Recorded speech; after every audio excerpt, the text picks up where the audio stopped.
అంత సీనియారిటీ ఉన్న మీరు తెలుగుదేశం పార్టీ నుంచి బయటకు వచ్చినారు. చంద్రబాబు నాయుడుపై వివాదాస్పద వ్యాఖ్యలు రాజకీయాలకు మంచిది కాదు, మనకు మంచిది కాదు. అది వదిలేయి, టాపిక్ వదిలేయి. రేవంత్ రెడ్డిని తెలుగుదేశం పార్టీలో ఎదనేయకుండా చేయాలా రేవంత్ రెడ్డిని అని మోత్కుపల్లి అనుకున్నాడు. నువ్వు ఇచ్చిన హామీలు 25,000 టీచర్ పోస్టు ఖాళీగా ఉంటే 5,000 ఇస్తానని సిగ్గు అనిపిస్తలేదా? మల్లారెడ్డి కూడా అన్నాడు సార్, అంటే రేవంత్ రెడ్డి బిడ్డ పెళ్లి నా పైసలతో చేసి నన్ను బ్లాక్మెయిల్ చేసి బయట పడతాయి కదా సార్ బ్లాక్మెయిలర్ అయితే. కళ్ళు కనబడతలేవా? వాస్తవానికి పార్టీలో ఉండి ముఖ్యమంత్రిని అరే ముఖ్యమంత్రి అయితే ముఖ్యమంత్రి అయితే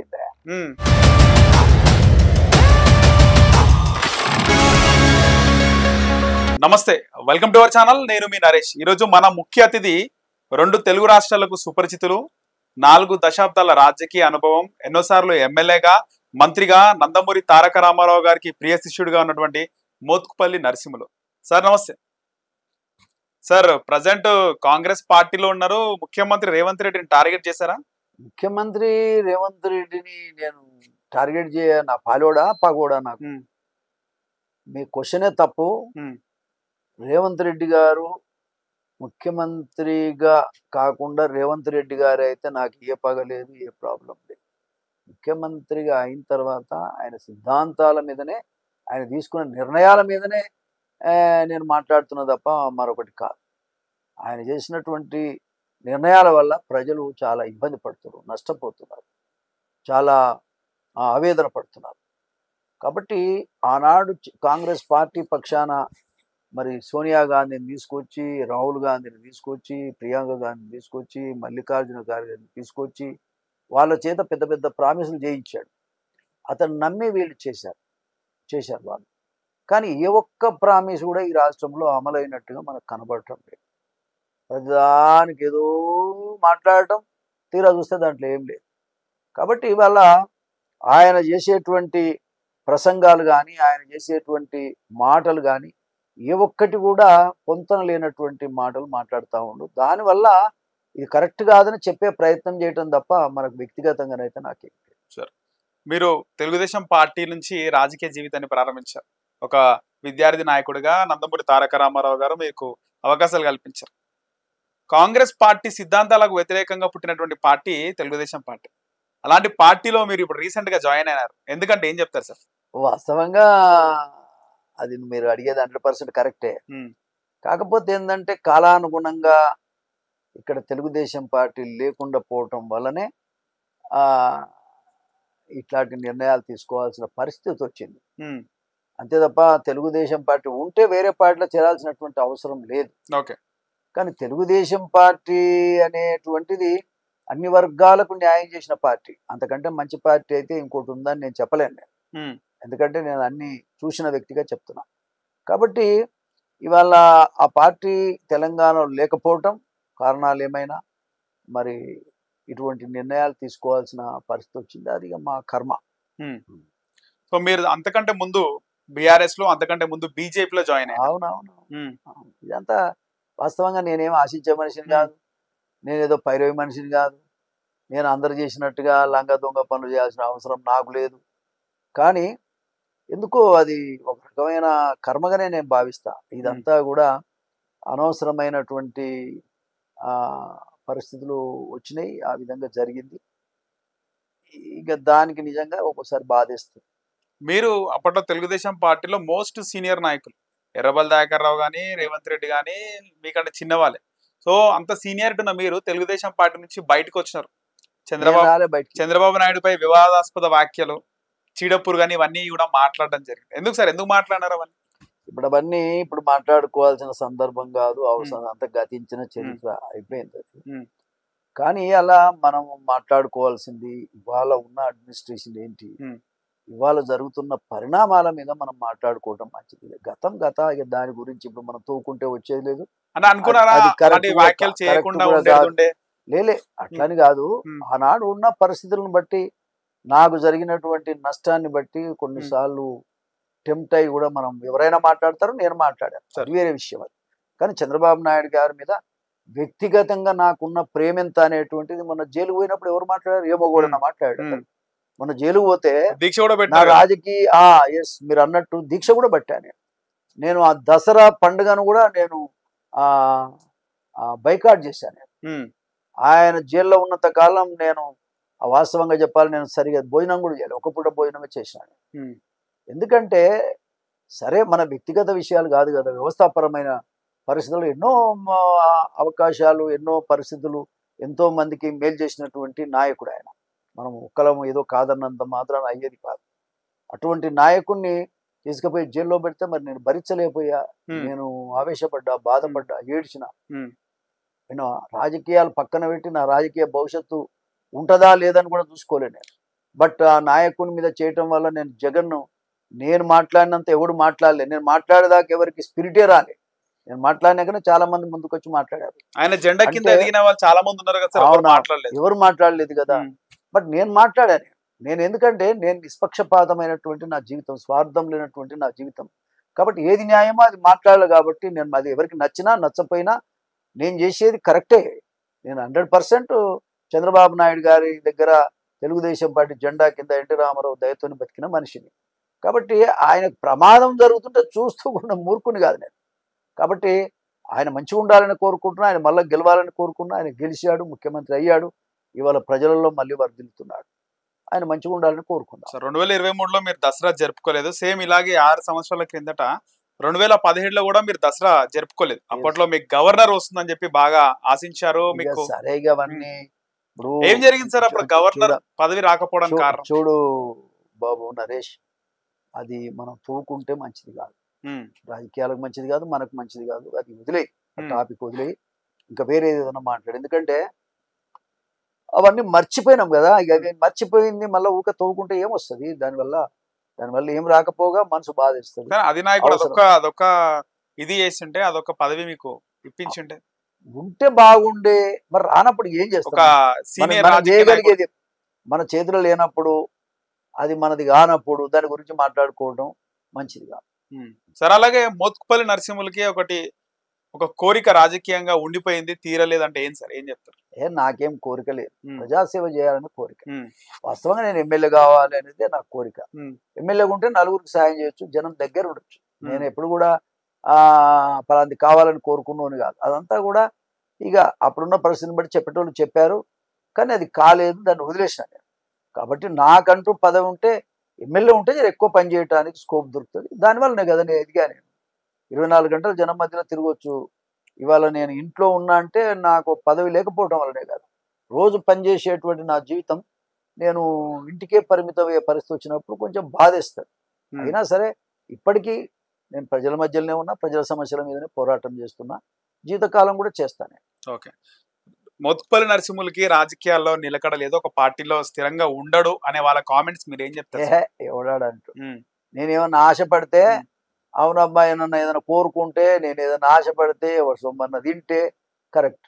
కానీ నేను సింపుల్గా చెప్పా, తెలుగుదేశం పార్టీ ఇక్కడ లేకపోవటం వల్ల ఆ రకమైన పరిస్థితులు వచ్చినాయి. అది వాస్తవంగా అది ఒక శనికాలం అని నేను అనుకుంటాను. ఇప్పుడు దానం నాగేందర్ కూడా చెప్తున్నాడు, గతంలో మీరు ఆయన కూడా ఒకరినొకరు మాట్లాడుకోవడం, కౌంటర్లు చేసుకోవడం జరిగింది. దానం నాగేందర్ కూడా ఆయన ఎప్పుడు కౌంటర్ చేసుకున్న తెలుగుదేశం పార్టీ గురించి మాట్లాడుతున్నాడు. ఒక ప్రాంతీయ పార్టీ అంటే అది కేవలం తెలుగుదేశం పార్టీయే, ఆ పార్టీలో ఉన్నటువంటి ప్రోటోకాల్ కానీ సిద్ధాంతం కానీ వేరే పార్టీలో లేదు, బీఆర్ఎస్ లో అసలే లేదంటున్నాడు. ఎవరంటారు? దానం నాగేందర్. ఎమ్మెల్యేలకు ఒక గౌరవం లేదు, ఏం లేదు. నిజమేనా సార్? బీఆర్ఎస్ ఆయన ఒపీనియన్ అది, అవన్నీ నాకు సంబంధం. మీరు కూడా బీఆర్ఎస్ లో ఉన్నారు కదా కొద్ది రోజులు. లేలే, ఏ పార్టీలో ఎవరమున్నా ఎవరు ఎందుకు మాట్లాడారో మనకు తెలియనప్పుడు మనం దాని మీద కామెంట్ చేయాల్సిన అవసరం లేదు. సో మీ చిరకాల మిత్రుడు కేసీఆర్ మిమ్మల్ని బీఆర్ఎస్ లోకి ఆహ్వానించి దళిత బంధు చైర్మన్ గా కూడా మిమ్మల్ని నియమించాడు. అవును, ఆయన చేసినటువంటి స్కీమ్ చాలా మంచిది. ఎందుకంటే తరతరాలుగా ఒక దళితుడు, ఒక అన్టచబుల్, లేకపోతే డబ్బులు లేని వాళ్ళు, పేదరికం, ఈ పేదరికంలో మగ్గుతున్న వాడికి ఒక 10 లక్షలు ఇస్తే, దళితులందరికీ ప్రతి కుటుంబానికి 10 లక్షలు ఇస్తే, అది ఇక ఆ కులం అనేటువంటిది ఇంకొకసారి పైసలు లేని కులం అనేది రాదు, పేదరికం అనేది దగ్గరికి రాదు. సరే 10%, 20% ఏదన్నా వాటిని దుర్వినియోగం చేసుకోవచ్చు, కానీ 80%, 90% వాటిని సద్వినియోగం చేసుకునే అవకాశం ఉంది. దానివల్ల ఆ కులంలో ఉన్న పేదరికం అనేది పక్కకు దొరకడానికి అవకాశం ఉంది. వాళ్ళు సమాజంలో తలెత్తుకునేటువంటి స్కీమ్ అది. ఆ స్కీమ్ పెట్టడం అనేది కేసీఆర్ గొప్పతనం. దాని విషయంలో వేరే అభిప్రాయం లేదు. కాకపోతే ఏందంటే మనోళ్ళు ఒకరికి వచ్చింది నాకు రాలేదు అనే దాని మీద కొంత అభిప్రాయపడ్డరు మన ఎస్సీ వర్గాలకు సంబంధించినటువంటి వాళ్ళు. ఒక్కసారి ఎవరు ఇయ్యలేరు. కానీ అంచెలంచెలుగా అందరికి చేరాలన్నదే ఆ స్కీమ్ యొక్క ముఖ్య ఉద్దేశం. ఏదేమైనా ఎన్నికలు రావటం తర్వాత పరిణామాలు ఇట్లా ఉన్నాయి. అయినా కాంగ్రెస్ పార్టీ కూడా 12 లక్షలు ఇస్తామని చెప్పారు. ఇంతవరకు ఆ ముచ్చటే లేదు. ఓకే. అది సో ముచ్చటే మీరు లేదు. దాని ఆ మీద కూడా స్కీమ్ ఉంటే చాలా పోరాడతారు. బాగుంటుంది. ఆయనే నన్ను పిలిచారు. ఉమ్.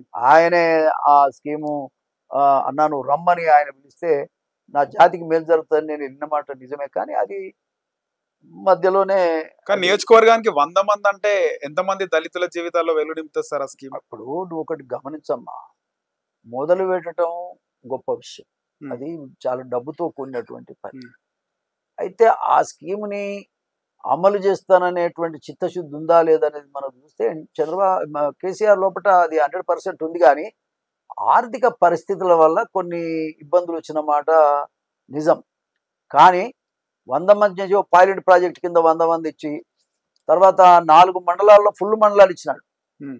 ఏది మన దగ్గర తిరుమలగిరి ఉమ్. ఉమ్. ప్రతి మండలం ఇచ్చినాడు. ఉమ్. అంటే ఒక్కొక్క మండలంలో ఆ, కొన్ని వేల కోట్ల రూపాయలు ఉమ్. ఖర్చు పెట్టినాడు. సరే. కాబట్టి అది ఒక పైలట్ ప్రాజెక్ట్ కింద ఒకటి. రెండోది ఒక 4 ఎస్సీ నియోజకవర్గాలలో ఒక్కొక్క మండలం ఫుల్గా 4,000 కుటుంబాలు 5,000 కుటుంబాలు ఉన్నటువంటి మండలాల్లో కూడా డబ్బులు ఇచ్చినాడు. కొన్ని దగ్గర దగ్గర 200 కోట్లు 300 కోట్లు 500 కోట్లు కూడా మంజూరైనవి. ఓకే. అయితే ఆ స్కీమ్ని కొనసాగించటానికి టైము కొంత ప్రాబ్లం అయింది. ఇక ఆర్థికంగా కూడా కొంచెం ఇబ్బంది అయినటువంటి పరిస్థితి ఉంది. ఆ స్కీమ్ తప్పర్థం చేసుకో చాలా మంది. ఉమ్. స్కీమ్ ఉంటే చాలా మంచిది. అది ఇప్పటికైనా మరి కాంగ్రెస్ పార్టీ వాళ్ళు చేస్తామని చెప్పారు. ఆ కాంగ్రెస్ పార్టీ వాళ్ళు చేస్తామన్నప్పుడు 10 కాదు మేము 12 ఇస్తామన్నారు. అవును. ఆ 10 ఇచ్చినా సంతోషమే. దళిత కానీ దండోరాని సభలు కూడా ఆ పెట్టారు. స్కీమ్ అనేది అమలు చేయాలని నేను కోరుకుంటా ఉన్నా, డిమాండ్ చేస్తా ఉన్నా. అది చాలా అవసరం. సార్ అలాగే ఒక్కసారి దళిత బంధు గురించి మాట్లాడుకోవాలంటే బీఆర్ఎస్ లో ఉన్నటువంటి దళితుల్లో ఉన్న వాళ్ళు కూడా ఉన్నారు, మంచి పొజిషన్ లో ఉన్న వాళ్ళు కూడా ఉన్నారు. అంటే మధ్య తరగతి వాళ్ళు కొంచెం ఓకే అన్న వాళ్ళు కూడా ఉన్నారు. కానీ చాలా మందికి 70% వరకు 60-70% అలాంటి కార్యకర్తలకే బీఆర్ఎస్ కార్యకర్తలకి ఆ స్కీమ్ వచ్చిందని కూడా అట్లాగా దానిపైన. స్కీమ్ ఉద్దేశం అందరికి ఇవ్వాలి. ఉమ్. కానీ మొదటగా కేసీఆర్ మెయిల్ చేసింది. వినండి. స్కీమ్ ఉద్దేశం అయితే అందరికి ఇవ్వాలి. ఉమ్. అందరికి ఇవ్వాలనుకున్నప్పుడు మళ్ళీ నువ్వు నేను అనేది కాదు కదా. అలా కార్యకర్త కూడా ఉంటాడుగా. ఫస్ట్ కార్యకర్తలకు అభినందిందా సార్? అవునయ్యా, ఎస్సీ కార్యకర్త అయినా ఉంటాడుగా. ఉమ్. మరి వాడికి ఏపో దూకుంటాడా పొద్దంతా లేచి పనిచేసేవాడు. ఉమ్. కానీ అతనికి ఇస్తూనే అందరికి ఇవ్వాలి. ఆ స్కీమ్ ఉద్దేశం ఏంటంటే అందరికి ఇవ్వాలనేటువంటి స్కీమ్ యొక్క ఉద్దేశం. దాని తప్పు జరిగింది ఏంటంటే ఎస్సీ ఎమ్మెల్యేలు కూడా 3,000-4,000 మంది దళిత కుటుంబాలకు ఇస్తే మరి తర్వాత 200-300 కోట్లు మంజూరు చేస్తే దాంట్లో 50 కోట్ల దాకా ఇల్లే తిన్నారు ఎమ్మెల్యే కమిషన్. ఏ ఒక్క స్కీమ్ కూడా 10 లక్షలు లబ్ధిదారికి పోకుండా ఎస్సీ ఎమ్మెల్యేలే అటు చేయటం అంటే ఎంత బాధాకరం. ఎక్కడైతే మండలాల వారికి వచ్చినాయో ఫుల్ మండలం వచ్చిందో ఆ మండలాల్లో దోపిడీ జరిగింది అనేది కేసీఆర్ చెప్పాడు. కానీ వాళ్ళ మీద యాక్షన్ తీసుకోలేకపోయాడు. అది తప్పు కదా. అట్లా యాక్షన్ తీసుకుంటూ ఇంకోటి చేయడు. తప్పు జరిగింది, ఇలా కమిషన్ తిన్నారు అనేటువంటిది చంద్రశేఖరరావు చెప్పాడు, మాకు కూడా కనబడతా ఉంది. దాని విషయంలో ఏ రకమైన యాక్షన్ తీసుకోకపోవటం కూడా చాలా బాధాకరమైన విషయం. సో మీరు కొంత దోపిడీ జరిగిన మాట వాస్తవం. దళిత బంధు చైర్మన్ గా ఉన్నారు సార్. మీ పైన అయితే ఎక్కడ కూడా ఇంతవరకు మీ రాజకీయ జీవితంలో నాకు తెలిసి ఒక మచ్చ అనేది లేదు, అవినీతి మచ్చ లాంటిది ఏం లేదు. సో మాలాంటి జనరేషన్, ఇప్పుడు మా జనరేషన్ కి నందమూరి తారక రామారావు గారు ఆయనతో ఒక ఫోటో దిగి ఉంటే బాగుండేది అనొక ఇది ఉంటుంది సార్. అలాంటి ఆయనతో మీరు చాలా రోజులు ట్రావెల్ చేస్తారు. ఆయన శిష్యుడుగా ఫోటోలు చూస్తే ఇంటి నిండా నందమూరి తారక రామారావు గారి ఫోటోలే ఉన్నాయి. అన్ని సంవత్సరాలు ఆయనతో ఉండడము, ఆ ఏజ్ లో మీరు ఒక యంగ్స్టర్ గా ఆయనతో ఉండడమే, ఆ ఎక్స్పీరియన్స్ మీకు ఎట్లా ఉండే సార్? అదృష్టం తమ్మి. ఎందుకంటే నా మ్యారేజ్ ముహూర్తం పెట్టినాడు, మ్యారేజ్ హాల్ బుక్ చేసినాడు, ఇది పింగళి వెంకటరామరెడ్డి హాల్. ఓకే, ఆయనే. తర్వాత మ్యారేజ్కి వచ్చినాడు. మ్యారేజ్ డిన్నరు మరుసటి రోజు మ్యారేజ్ డిన్నర్ కూడా ఆయన ఇంట్లో హ్యాబిట్స్ లో ఇచ్చాడు. అదృష్టం ఆయనకు. నా జీవితకాలం నేను రుణపడి ఉన్నా. ఎన్టీ రామారావు గారు. ఉమ్, ఒక పేద కులంలో వచ్చినటువంటి నన్ను అంతగా గౌరవించినటువంటి మహనీయుడు. ఆయన నేను మర్చిపోలేను. ఉమ్, ఉదాహరణకు మీరు ఈ ఫోటో చూడండి. సార్. ఈ ఫోటో ఈ కౌగలింత అని ఎవరి దగ్గర చూడండి. ఎందుకంటే ఆయన నవ్వు చూడండి, నన్ను కౌగలించుకో, అవును, ఆయన అవును. కౌగలించుకునే ధైర్యం కూడా ఎవరికి ఉండదు. అంతే సార్, కరెక్ట్. ఆయన కౌగలించుకునే ధైర్యం ఎవరికి ఉండదు. ఆయనే నాకు దగ్గరికి తీసుకొని కౌగలించుకొని ఏ విధంగా నవ్వుతుండో చూడండి, ఎంత హ్యాపీగా ఉండదో చూడండి. ఉమ్, కాబట్టి జీవితంలో అంత రెస్పెక్ట్ చేసినాడు ఆయన. కాబట్టి అటువంటి సందర్భం ఇంకా మనకి ఎక్కడొస్తుంది? మానవుడు లేడు కదా. ఉమ్, సరే, ఏదేమైనా తెలుగుదేశం పార్టీ అనేటువంటిది ప్రజలు దూరం చేసుకున్నారు, కానీ తెలుగుదేశమే మంచి పార్టీ. ప్రజలు దూరం చేసుకున్నారా, లేకపోతే ఉన్నటువంటి ఎమ్మెల్యే ప్రస్తుత ముఖ్యమంత్రి వల్ల పార్టీ నాశనం అయిందంటారా? ఇక చెప్తే చాలా చరిత్ర ఉంది దానికి. ఉమ్. కానీ నిజంగా సార్, ఓటుకు నోటు కేసు వల్లనే తెలుగుదేశం పార్టీ అవుట్ అయింది, తెలంగాణలో అవుట్ అయింది, అంతరించిపోయిందా అవుట్ సార్? అయింది, అవుట్ అంతే. అయింది, అవుట్ అయింది. పార్టీ నాశనం అయింది, ఆయనకు మాత్రం ప్లస్ అయింది. ఆయనకు ప్లస్ అవటం ఏంది? ఆయన ముఖ్యమంత్రి అయింది కదా ఇవాళ. అదే అంటున్నా కదా సార్. ఉమ్, నిజమే, ఉమ్, నిజమే. ఆయన వల్ల కూడా నష్టం జరిగింది. కారణం ఆ దెబ్బతోటి పార్టీ అవుట్ అయిపోయింది. ఉమ్. అట్లా అంతే. దాన్ని లెక్క చేయకుండా పార్టీని ఇక్కడ నడుపుకుంటే మన పార్టీ మనకు ఉండేది. ఉమ్. కారణాలు ఏమున్నాయి? అట్లా జరిగిపోయి మీరేమన్నా అనుకున్నారా సార్, ఆ పార్టీలో నడిపేలా పార్టీని పసుపు ఎవరు జెండా? నడిపిస్తారనేది కాదు, కానీ ఆ పార్టీ ఉండాలనేది నేను అందుకని కొట్లాడినే కదా నేను.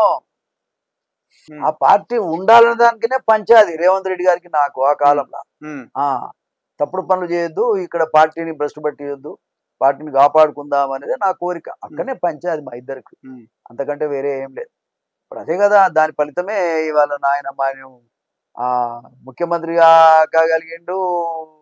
నా తలరాత అక్కడికి పోయే పరిస్థితి వచ్చింది. కానీ ఒక మాట సార్, కర్మ కింద నేను భావిస్తున్నా. ఇక కాలం అనేది నిర్ణయం చేస్తాను. కానీ ఒక మాట నిజం చెప్పాలి సార్, మోత్కుపల్లి నరసింహ గారు, రేవంత్ రెడ్డిని తెలుగుదేశం పార్టీలో ఎదనేయకుండా చేయాలా రేవంత్ రెడ్డిని అని మోత్కుపల్లి అనుకున్నాడు. ఈ రోజు కూడా మోత్కుపల్లి రేవంత్ రెడ్డిని ఆయన పోయిన కాంగ్రెస్ పార్టీలో చేరి వేరే విధంగా టార్చర్ చేస్తుండు అనే దానికి అవునా కదా చెప్పు.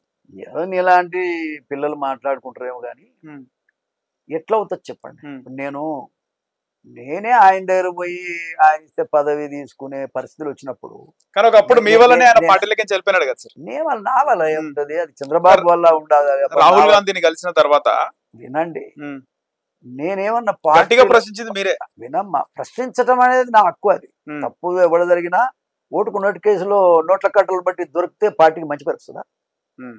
మరి అందుకనే తప్పని నేను చెప్పాల్సి వచ్చింది ఆ కాలంలో. తర్వాత రాహుల్ గాంధీని కలిసినాక ఎవరిని కలిసినా కూడా తప్పే కదా. ఉమ్, తెలుగుదేశం పార్టీ బతికుండాలి, బతికున్న పార్టీలో అందరం ఉండాలనేది నా కోరిక తప్ప ఎవరి మీద నాకు కోరిక లేదు. రెండోది ఏంటంటే, నేను పార్టీ ప్రెసిడెంట్ను కాదు, అప్పుడు రమణ ఉండే పార్టీ అవును. ప్రెసిడెంట్గా.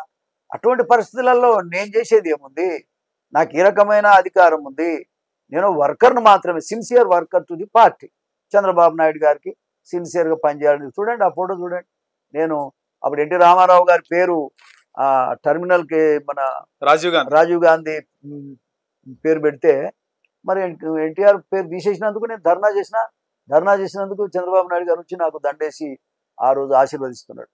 ఇష్యూ ఏమిటంటే, నేను ఎప్పుడైనా కూడా న్యాయం వైపు ఉండి న్యాయం కోసం మాట్లాడుతుండే తప్ప నేనేం పైరవికారిని కాదు కదా.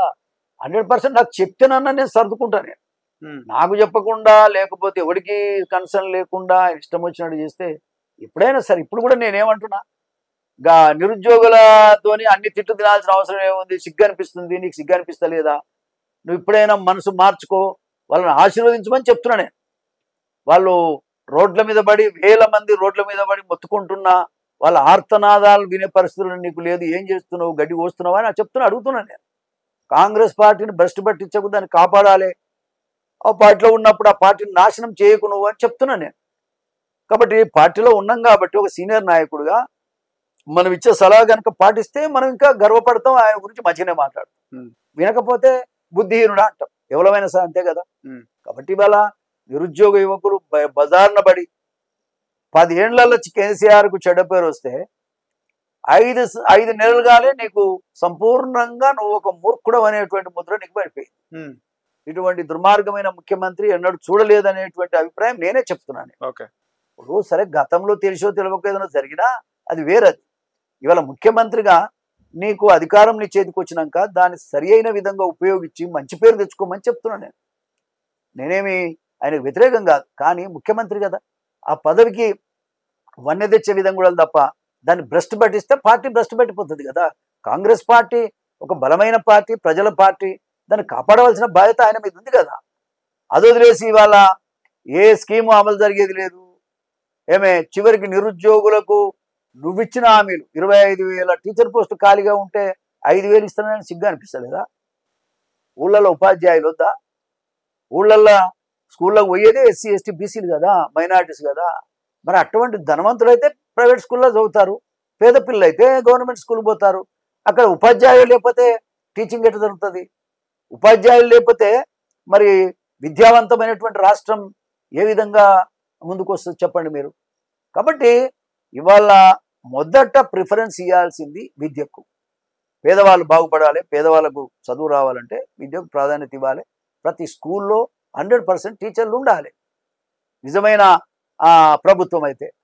మరి పేద పిల్లలు చదువుకునే దానికి ఏమో నువ్వు టీచర్లు ఇవ్వవు, వాళ్ళని చదువుకోమంటే ఎట్లా చదువుకుంటారు సార్? అంటే ఏంటంటే అగ్రవర్ణ పిల్లలతో పాటు బీసీ ఎస్సీ ఎస్టీ పిల్లలు ఉండటానికి వీల్లేదన్నట్టే కనబడుతుంది తప్ప మరొకటి కాదు. ఇది కుల వివక్ష. ముఖ్యమంత్రికే కుల వివక్ష ఉంటే ఇంకా చేయగలిగేది ఏమో సార్? కాబట్టి ముఖ్యమంత్రి అనేవాడు ముఖ్యమంత్రి రీతిగా ప్రవర్తిస్తే బాగుంటుంది అనేదే నేను చెప్తున్న మాట తప్ప, కాంగ్రెస్ పార్టీని కాపాడాలంటే నిర్ణయాలలో మార్చుకో. నీ ముళ్ళు ఏం పోయింది? ఒక నెల రోజులు పోస్ట్ పోన్ చేయమంటున్నారు. ఎల్లుండి డిఎస్సి పరీక్ష ఉంది, అది పోస్ట్ పోన్ చేయి. మరి నీ కాలు మొక్తాం, నీ బాంచేను మరి అని ఆడపిల్లలు తెల్లందాకా గోసబెట్టుకుంటున్నారు, బాధపడుతున్నారు. మరి వాళ్ళను తలమాసినోడు అంటున్నావు, లేకపోతే వాళ్ళు పేడ్ వర్కర్స్ అని నిందిస్తున్నావు, ఇష్టం వచ్చిన సన్నాసులు అంటున్నావు. ఈ మాటలన్నీ నీకు కూడా తగులుతాయి కదా. ఓ పనికి మళ్ళీ ముఖ్యమంత్రిని తెచ్చుకుంటే ఈ గతేంద్ర బాబు అని పిల్లలంతా అంటున్నారు. ఎన్ని రకాలు తిడుతున్నారు చూడండి. అది చూస్తే చాలా ఇబ్బంది ఏర్పడుతుంది మనకు కూడా పార్టీ పరంగా. రేవంత్ రెడ్డిని కలిసే ప్రయత్నం చేసినారా సార్ మీరు బహిరంగంగా? ఈ నిరుద్యోగుల కోసము మొన్న ఎస్సీ రిజర్వ్డ్ నియోజకవర్గాల్లో మాదిగలకు తగినంత ప్రాధాన్యత ఇవ్వాలన్నారు. నేరుగా కలిసే ప్రయత్నం చేసినారా రేవంత్ రెడ్డిని? ఇక ఆయన ఇవ్వద్దు అనుకున్నాక మనం ఏం చేయగలుగుతాం చెప్పు? నేను చేసే అన్నదమ్ములాగా ఉన్నారు మీరు. అతనికి లేనప్పుడు మనం ఏం చేస్తాం చెప్పండి? ఇప్పుడు మనం రైట్ ఒక వ్యవస్థ కోసం కలిసిపోదామని మనం అనుకుంటాం. ఆయనకు ఆ ఇష్టం లేనప్పుడు మనం ఏం చేస్తాం? అతను దొరా, మనమేమో ఒక ఎస్సీ వర్గాల నుంచి వచ్చిన వాళ్ళం. అతనికి నాకున్నత భావాలను కానీ నన్ను కానీ గుర్తించే పరిస్థితులు ఆయన లేడు. మూర్ఖుడు, కళ్ళు ఇలా అధికారంతో కళ్ళు మూసుకుపోయినాయి. కాబట్టి ఎన్ని ప్రాబ్లమ్స్ ఉన్నా మనిషిని గుర్తుపట్టాలి కదా, ఎవరేమిటో గుర్తించి కదా రాజకీయాలు చేయాలి. మరి గుర్తుపట్టే స్థాయిలో ఆయన లేడు. ఇక అట్లనే ఉంది కదా ముఖ్యమంత్రి పదవి, అట్లే ఉన్నది. ఇప్పుడు ఫ్యూడల్స్, అసలే కోతి కళ్ళు తాగినాక ఎట్లుంటుంది అది? ఇప్పుడు అట్లా అయిపోయింది ఈ రాష్ట్ర పరిస్థితి కానీ ముఖ్యమంత్రి పదవి కానీ. కాబట్టి రేవంత్ రెడ్డి గారికి అడ్మినిస్ట్రేషన్ తెలియదు, ఆయనకు సామాజిక న్యాయం అంతకంటే తెలియదు. ఆయన ఏంటంటే ఏదో తిడితే ముఖ్యమంత్రి అయ్యాడు, వాడిని వీడిని తిడితే గతి లేక కేసీఆర్ వ్యతిరేకంగా జనం కాంగ్రెస్ పార్టీ అది కూడా ఓట్లేస్తే ఆయన అయ్యిండు. అంతేగాని ఆయన ముఖం చూసి కాదు. కాంగ్రెస్ పార్టీలో ఆయన లేకపోతే ఆయన ముఖ్యమంత్రి అయ్యే ప్రశ్నే లేదు. కాబట్టి ఈ పరిస్థితులలో ఆ పార్టీని కూడా కాపాడాలి, ప్రజలను కూడా కాపాడుకొని మంచి పేరు తెచ్చుకోమని మనం చెప్తున్నాం. ఇవాళ అతను ఒక చిల్లరగాడి కింద జనం అనుకుంటా ఉన్నారు. ఇవాళ చిన్న పిల్లలు తిడుతున్నారండి, మేము ఎప్పుడు పెళ్లి చేసుకోవాలి, మాకు ఉద్యోగాలు ఎప్పుడు వస్తాయి? మరి నువ్వు వచ్చి చెప్పినావు కదా, ఏది సెంట్రల్ లైబ్రరీలో చెప్పినావు కదా, మరి 25,000 ఉద్యోగాలు ఇస్తాను రాహుల్ గాంధీతో చెప్పించినావు కదా, మరి మాకు ఎందుకు ఇవ్వడం లేదు? ఈ ఉద్యోగాలను గ్రూప్ 2 2,000 ఇస్తామని చెప్పాడు, గ్రూప్ 3 3,000 ఇస్తామని చెప్పాడు. ఏమండి మరి తర్వాత గ్రూప్ 1 పోస్టులకి 1:100 చేస్తామని అసెంబ్లీలో మన బట్టి విక్రమార్క కూడా మాట్లాడారు. కాబట్టి మీరు అన్నయ్య చేయండి, మమ్మల్ని ఎన్నికలలో వాడుకుంటారు. నిరుద్యోగ యువకులందరం మేము 1 కోటి మంది అంటే 30 లక్షల మంది అంటే మరి సుమారుగా వాళ్ళ కుటుంబ సభ్యులతో కలిసి 1 కోటి మంది నీకు ఓట్లేస్తే బతిమిలాడితే మా చదువులు ఒక బస్సులో తిరిగితే మా చదువులన్నీ 2 నెలలు బాయ్, నీ వల్లనే కదా మాకు నష్టం జరిగింది, మా ముఖం చూసి కనీసం ఒక 2 నెలలు పోస్ట్ పోన్ చేయమని వాళ్ళు అడుగుతున్నారు. ఎందుకు? ఏం పుట్టింది మరి? ఏం పుట్టింది నీకు? ఎందుకు ఆలోచన చేయలేకపోతున్నావు? ఎవడు చెప్తుంది నీకు? అదేమన్నా రాజకీయ పంచాయతీ ఏం కాదు కదా, అలా రాజకీయ నాయకులు కూడా ఎవరు లేడు కదా. ఎస్, ఎవరికి ఆపద వచ్చినా రాజకీయ నాయకులు ముందుకు వస్తారు, మాట్లాడతారు, అది వేరే విషయం. కానీ దాన్ని వాళ్ళ దాకా ఎందుకు పోనిస్తున్నావు నువ్వు? అవతలకి ఎందుకు అవకాశం ఇస్తున్నావు నువ్వు? నీ వల్లనే కదా అందరూ మాట్లాడుతున్నారు. వాళ్ళని పిలిచి మాట్లాడితే వాళ్ళంతా కూడా సబ్సైడ్ అయిపోయేది కదా ఉద్యమం అనేటువంటిది మరి ఈ సందర్భంగా నేను తెలియజేస్తా ఉన్నా. ఇది నీ మూర్ఖత్వానికి, నీ దుర్మార్గపు రాచరిక వ్యవస్థకి ఇది నిదర్శనం. దీన్ని ఏ పరిస్థితుల్లో ప్రజాస్వామ్యవాదులు క్షమించరు. రాబోయే కాలంలో ఖచ్చితంగా రేవంత్ రెడ్డి కనుక ముఖ్యమంత్రి కంటిన్యూ అయితే మాత్రం కాంగ్రెస్ పార్టీకి డిపాజిట్ రాకుండా చేస్తున్నటువంటి వ్యక్తి రేవంత్. సార్ మీరు ఎప్పుడు చేరినారు సార్ కాంగ్రెస్ పార్టీలో? అసెంబ్లీ ఎన్నికల ముందు చేరినారు. సో అసెంబ్లీ ఎన్నికల తర్వాత రేవంత్ రెడ్డిని ఎన్నికల ముందు మీరు కలిసినారు. ఎన్నికల ముందు ఎట్లుండే సార్ మీకు బాండింగ్? చెప్పాను నేను రిసీవింగ్ ఎట్లుండే సార్? అవకాశం నాకు 70 సంవత్సరాలు వచ్చింది, ఒక అవకాశం పనిచేద్దామని ఉంది అని చెప్పాను. కానీ ఆయన మనసులో వేరే ఉంది కాబట్టి అది కాకుండా చేశాడు ఆయన. ఓకే, ఉన్నది అప్పటి పాత తెలుగుదేశంది గుర్తున్నది ఇంకా? ఇది ఉందో లేదో ఉంటే నాకెందుకు రాదే, అదంతా ఏం లేదు. కానీ అతను ఒక కసి మనిషి, కక్షలు కసి, అతను ఒక మెచ్యూరిటీ లేని మనిషి. రాజకీయాల్లో అప్పుడు మనం మస్తు అనుకుంటాం, కానీ ఏది న్యాయమో అది చెయ్యాలి. అప్పుడు నవ్వుకుంటుండే కదా సార్ మీరు తెలుగుదేశం పార్టీలో, మీరు అందరూ ఒక వైపు ఉండే సీనియర్లు, రేవంత్ రెడ్డి ఏదైనా మీటింగ్ కానీ జెండా ఫ్లాగ్ హాస్టింగ్ అని వచ్చేటప్పుడు ఆయన ఎంబడి స్లోగన్స్ ఇవ్వడం, ఒక 30-40 మంది ఉండడము. యాక్చువల్గా ఏంటంటే అతను ఒక రకమైన మనిషి. ఓకే, అతను ఏంటంటే బ్లాక్ మెయిలర్, ఎక్స్‌ప్లాయిటర్. నిజమేనా సార్? బ్లాక్ మెయిలర్ 100% కాదని మల్లారెడ్డి కూడా అంటాడు బ్లాక్ మెయిలర్ అని చెప్పి. అది బయట పడతాయి కదా సార్ బ్లాక్ మెయిలర్ అయితే, ఏదో కాల్ రికార్డింగ్ కళ్ళు కనబడతలేవా? ఇప్పుడు ఏమి లేనోడు 100 కోట్లు ఏడికెళ్ళి వచ్చినాయి, అనేక ఆస్తులు ఏడికెళ్ళి వచ్చినాయి. దేని ఏడ వ్యవసాయం చేసి ఏడ నాగలు దున్నిండు. నువ్వు కూడా ఆలోచించవా? ఎప్పటి నుంచి ఉంది కదా సార్ ఆ ఇల్లు అంతా? పిచ్చోడ మొన్న కట్టిండేది తెలుగుదేశంలో. అంటే తెలుగుదేశం అప్పుడే కట్టాడు, అదే అంటున్నా. ఎమ్మెల్యే అయినాక కట్టాడు, తెలుగుదేశంలో నుండి బ్లాక్ మెయిలింగ్ చేసినాడు. అంతే కదా, అంతే కదా. మల్లారెడ్డి కూడా అన్నాడు సార్, అంటే రేవంత్ రెడ్డి బిడ్డ పెళ్లి నా పైసలతో చేసి నన్ను బ్లాక్ మెయిల్ చేశాను. ఇక ఆయన ఏం మాట్లాడిండో వాళ్ళిద్దరు తెలుసు. కానీ నేను అనేది ఏంటంటే అతనికి అంత ఆస్తులు రావడానికి ఎక్స్‌ప్లాయిట్ చేయటమే, వెంచర్లను వాళ్ళను వీళ్ళను ఎక్స్‌ప్లాయిట్ చేయటం. లేకపోతే డబ్బులకి వస్తాయి ఆయన అట్లా. సో అంత ఫాస్ట్ గా గ్రో అయింది అంటారా సార్? అయితే ఇక ఫాస్ట్ గా అంటే ఇక ఆయన అదృష్టం అట్లా కలిసి వచ్చింది. మనం ఏం చేయగలుగుతాం? అన్ని కలిసి వచ్చింది. సార్ ఇక్కడ ఒక మాట అడిగితే మీ పర్సనల్ విషయాలు, అంటే మీరు మొన్న చేసిన డిమాండ్ లో 3 ఎస్సీ నియోజకవర్గాల్లో, లోక్సభ నియోజకవర్గాల్లో, ఒకటి పెద్దపల్లి, వరంగల్, నాగర్ కర్నూలు, 3 దగ్గరలో బీజేపీ మాదిగలకి ఎక్కువ ఇచ్చింది ఇంపార్టెన్స్. కానీ కాంగ్రెస్ ఇవ్వాలి, ఎక్కడ కూడా అక్కడ మాలకిచ్చినారు, ఇక్కడ మాలకిచ్చినారు, మీరు ఖచ్చితంగా చేంజ్ చేయాలని చెప్పేసి మీరు బాగా పోరాడినారు. ఎక్కడికక్కడ రేవంత్ రెడ్డికి ఆ కాంగ్రెస్ పార్టీని వండుకుంటూ పక్కల బలం లాగా తయారన్నారు. కానీ చూస్తే నువ్వు తప్పు మాట మాట్లాడు. నేనేం బల్యం తమ్మి, వాస్తవాలు అడిగే దాంట్లో పక్కల బల్యం అనే దానికి చాలా తేడా ఉంది. నువ్వు తప్పు మాట్లాడుతున్నావు. మనం ఎప్పుడైనా జీవితం వాస్తవానికి పార్టీలో ఉండి ముఖ్యమంత్రిని, అరే ముఖ్యమంత్రి అయితే ముఖ్యమంత్రి అయితేందా? ఇప్పుడు అంబేద్కర్ అనేటువంటి మహనీయుడు ఆనాడు ఉన్నటువంటి ప్రధానమంత్రుల్ని ఎదిరించాడు. దట్ ఈజ్ మన వ్యక్తిత్వం అనేటువంటిది. మన జాతులకు అన్యాయం జరుగుతుంటే చూస్తూ ఊరుకోవాల్సినటువంటి అవసరం నాకు లేదు కదా. నేను సీనియర్ నాయకుడిగా ఒక కమ్యూనిటీ మొత్తం పక్కన పెట్టడం అనేది మంచిది. ఇప్పుడు మాదిగలే కాదు, మాలలకు అన్యాయం జరిగితే కూడా నేను ఊరుకోను. 100% చెప్తా నేను, వాళ్ళకు ఒకటి ఇవ్వాలి, వాళ్ళకి పలానా దగ్గర ఇస్తేనే మంచిదని చెప్తా నేను. నా జీవితం అలాంటిదే తప్ప నేను కులపరంగా ఒక కులానికి ఏది జరగాలి మిగతా కులాలు జరగొద్దనే మనిషిని కాదు. అనుకుంటే చుండూరులో మాలలు 20 మంది చస్తే కాంగ్రెస్ గవర్నమెంట్ లో వారం రోజులు ఆమరణ దీక్ష చేశాను నేను. వాళ్ళు మాలోళ్ళు కాబట్టి, నేను మాదిగోని కాబట్టి నేను చేయకూడదని నాకు లేదు. నా జాతి మొత్తం ఒకటే, దళితులు అంటే దళితులే. కానీ ఇలా కులాలు అందరూ చదువుకున్నారు, అందరికి రాజకీయమైనటువంటి అవకాశాలు రావాలి, జనాభా ప్రాతిపదిక మీద రావాలనేది గత 20 సంవత్సరాల నుంచి పోరాటం జరుగుతూనే ఉంది కదా. ఏబిసిడి పోరాటం జరుగుతూనే ఉంది కదా. ఇటువంటి పరిస్థితులలో ఖచ్చితంగా ఆ కులానికి కూడా న్యాయం చేయాలనేది నా యొక్క ఉద్దేశం. అందులో నేను ఒక సీనియర్ పొలిటీషియన్ గా ఉన్నాను. 70 సంవత్సరాలు నాకు ఉన్నాయి. మరి నేను అడగకుంటే అన్యాయాన్ని ఎవడు అడుగుతాడు? మరి మీరే అడిగినారు సార్. మీరు అడిగిన విషయం కూడా ప్రతి ఛాయ్ డబ్బా దగ్గర, టీ కొట్టు దగ్గర అందరూ మాట్లాడుకున్నారు. మోత్కుపల్లి నరసింహులు ఇట్లా అడుగుతున్నాడు ఇట్లా అని చెప్పి. కానీ ఎంతమంది మాదిగలు మీ వైపు నించోని కాంగ్రెస్ పార్టీని, మన జాతికి అంత తెలివి ఉంటే మనకి ఈ గతి ఎందుకు? అంతే అంటారా సార్? మనం అంతే కదా. మాల మాదిగలు పోరాడితే అది కదా, మాల మాదిగలకు అంత తెలివి ఉంటే ఓటు వాల్యూ అంబేద్కర్ ఇచ్చినటువంటి ఓటు వాల్యూ కనుక ఆలోచన చేయగలిగితే మన పరిస్థితి గిట్లెందుకు ఉంటాయి? వాళ్ళ అమాయకత్వాన్ని వాడుకునే కదా వీళ్ళంతా పెత్తందారులంతా పెత్తనం చేసేది. తెలంగాణలో ఎక్కువ మెజార్టీ ఉన్నది మాదిగలే సార్. 100% తలుచుకుంటే 80 లక్షల మంది ఉన్నారు. ఓడిపోతున్నాయి కదా సార్ 3 కాంగ్రెస్ దగ్గర. నిజమే, ఓడిపోతుంది. నిజమేనాయన. ఇలా చైతన్యం అనేది ఎవరమో మొదలు పెట్టాలి మాట్లాడుతుంటే ఖచ్చితంగా ఒక రోజు వస్తుంది, డే వస్తుంది. మొన్న అందుకే కదా ఇప్పుడు 16 నుంచి 17 నుంచి 8 పడిపోయింది కాంగ్రెస్ పార్టీ. 8 పడిపోయింది కదా.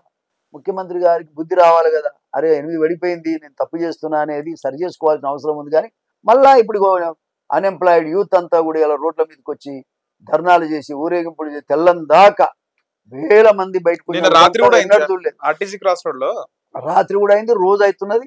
నిన్న లైబ్రరీ దగ్గర కూడా కొట్టారంట వాళ్ళను కొట్టారంట. ఇది చాలా దురదృష్టకరం. అమ్మాయిలు అబ్బాయిలు ఏడుస్తున్నారు. వాళ్ళు చూడలేకనే నేను మాట్లాడుతాను తప్ప దీంట్లో రాజకీయం చేయాల్సినటువంటి అవసరం లాభం కోసం కాదు. ఓకే, నందమూరి తారక రామారావు గారికి బాగా బాధ పెట్టిన సంఘటన వైస్రాయ్ ఘటన సార్. వైస్రాయ్ మీరు ఎక్కడ ఉన్నారు సార్? చిన్న పిల్లగాడివి అవన్నీ నీకు తెలుసుకోవాలి అవసరం లేదు. అవన్నీ అవసరం. అప్పుడు మీరు ఏ కాంపౌండ్ లో ఉన్నారు? వద్దొద్దు, నేను ఎన్టీఆర్ దిక్కున్నా, దాకా ఉన్నా గానీ అవసరం లేదు. ఓకే, సో మీరు లక్ష్మీ పార్వతి గారితో కూడా బాగా అందరితోనూ ఉన్నారు. నేను చంద్రబాబుతోనున్నా, లక్ష్మీ పార్వతితోనున్నా, ఎన్టీఆర్ తోనున్నా, దగ్గుపాటి వెంకటేశ్వరరావు గారితోనున్నా. నేను ఎన్టీఆర్ మనిషినే. ఆ టైంలో ఏమనిపించింది సార్ మీకు? ఏది కరెక్ట్ ఏమనిపించిందో నాకు అదే అనిపించింది. వదిలే ఆ టాపిక్. రేవంత్ రెడ్డిని ఓటుకు నోటు కేసులు ఇరికిచ్చింది ఎర్రబల్ దయాకరవేనా సార్? నాకు మొన్న అన్నాడు ఆయనే పాలకుర్తిలో మాట్లాడినాడు రేవంత్ రెడ్డి ఎన్నికల ముందు. నరేష్ నాకు తెలియదు ఎందుకు. సో మొత్తానికి ఇప్పుడు తెలంగాణలో మళ్ళీ తెలుగుదేశం పార్టీ పుంజుకోవాలంటే ఎన్టీఆర్ జెండా పట్టుకోవాలి సార్, అంతే అంటారా? జూనియర్ ఎన్టీఆర్ తెలంగాణలో. చంద్రబాబు నాయుడు గారు ఇక్కడ అనుకుంటే పార్టీ ఉంటది, లేకపోతే ఉండదు తప్ప ఎవ్వరి అవసరం లేదు.